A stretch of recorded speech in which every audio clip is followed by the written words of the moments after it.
Now, if I could spit bars, I'd be making up a really good Christmas rap right now, but I can't. So you guys will just have to suffice with my saying the last show before Christmas 2020. You see, I even have to think about it then.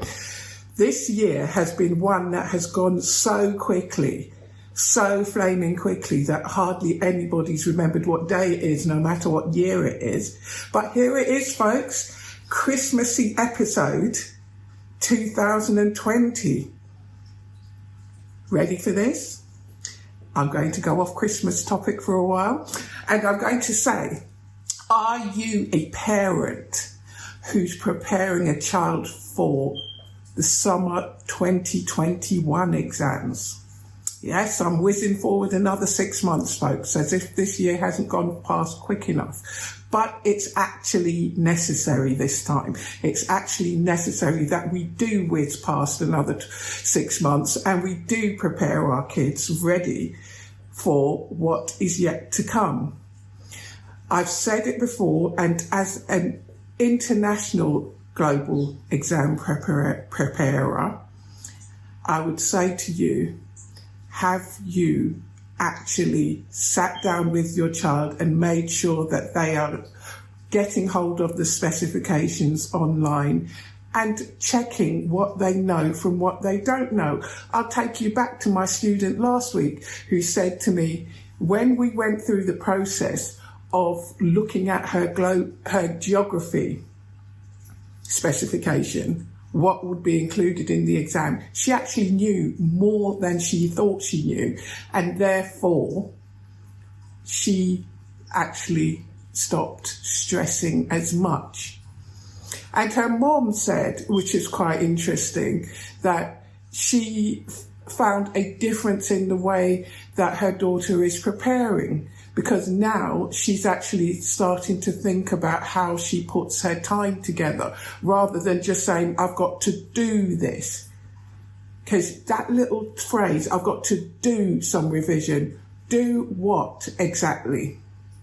Revision takes different forms, and even across the same subject, revision is going to take different forms, because not everything takes the same approach.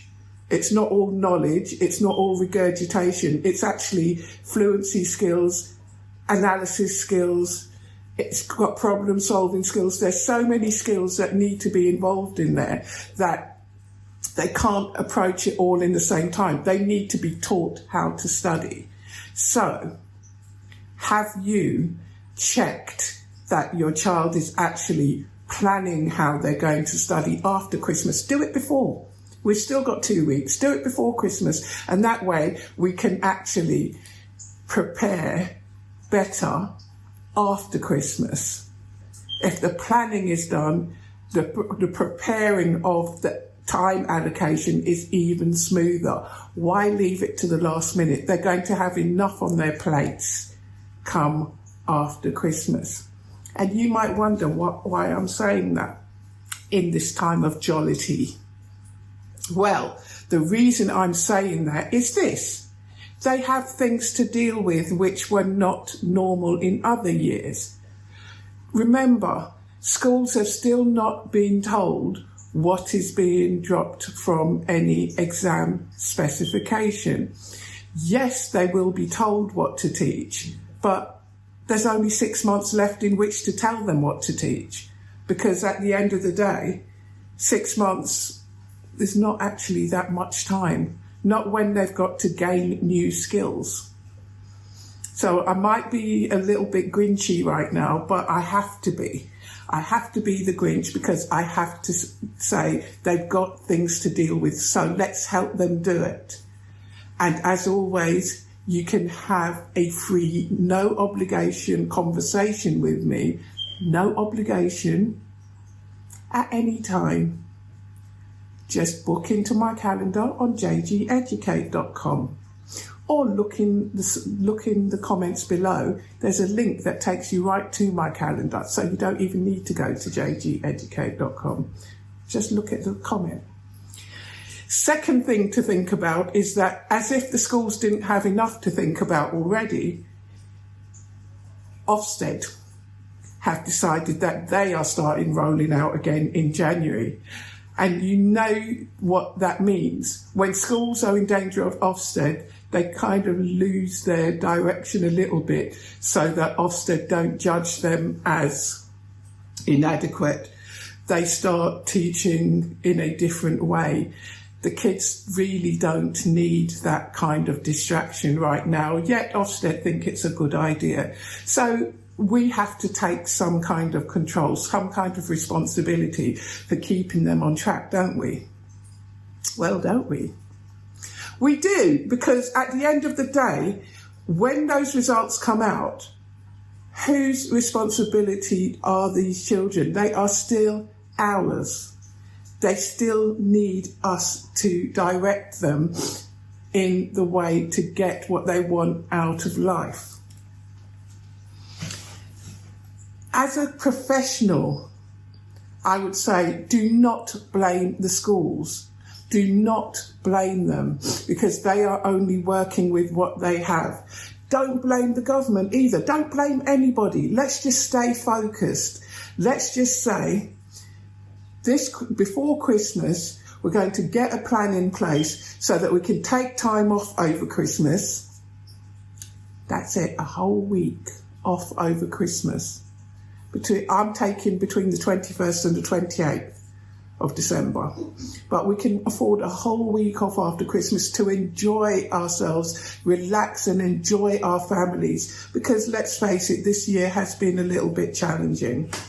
But we can take that time and we can just know that afterwards we'll be able to sit down and say, here is a plan. Here is a plan that's going to take me to the place that I need to be in life. And it's going to work, and it's going to motivate me, and it's going to give me everything that I want.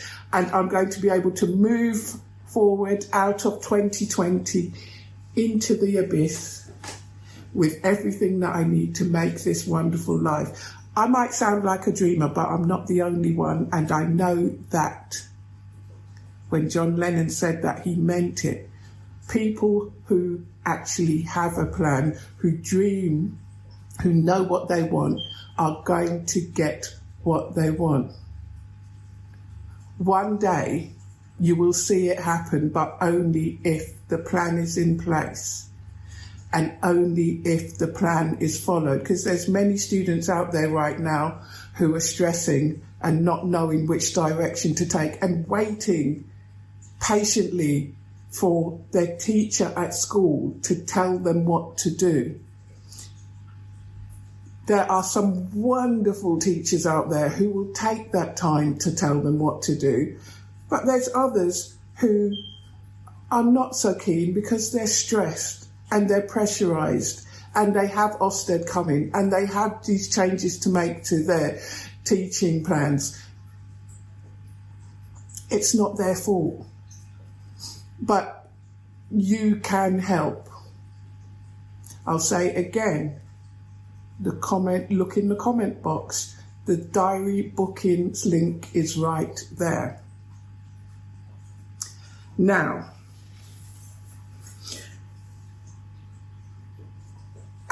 I can't stress enough this following comment because it's one that is quite close to me. All those years ago, when I was revising, I had an idea about where I wanted to go. But I'm talking about when I was a teenager, I honestly didn't necessarily believe I would ever get there. And that was because of the circumstances that I was growing up in. There are kids out there under similar circumstances, and my mission is to ensure that they get the help that I got, the help that will make them actually realise that they can achieve. My mission this Christmas and moving forward is to be able to help as many of them as possible, and I will do whatever I can to help as many as possible, and that means that I have to be able to spread the whole process a lot further. I have produced a book called 5 Stress-Free Steps to Exam Success. I am prepared to provide those to whoever should need them, and I would ask that you DM me for details about what that would involve. But the process that I have fine-tuned for our kids is 5 stress-free steps, because when you're going through those living conditions that I experienced as a teenager, and that many are still experiencing as a teenager, you don't need additional stress on top of the stress that you're having. So 5 stress-free steps is where it's at. And that revision course starts on the 1st of January. We're just finishing up interviews, but we can take a few more. If you would like to be involved, the comment box is below. If you would like your child to be interviewed, not everybody gets onto the course. It takes a certain approach, a certain attitude, and that's why we interview. I hope that's clear. It's really important to be able to note that. So now we've gone through the important stuff. Let me say, I wish you a Merry Christmas. I wish you a Merry Christmas. I wish you a Merry Christmas. And let's all have a bleeding good 2021.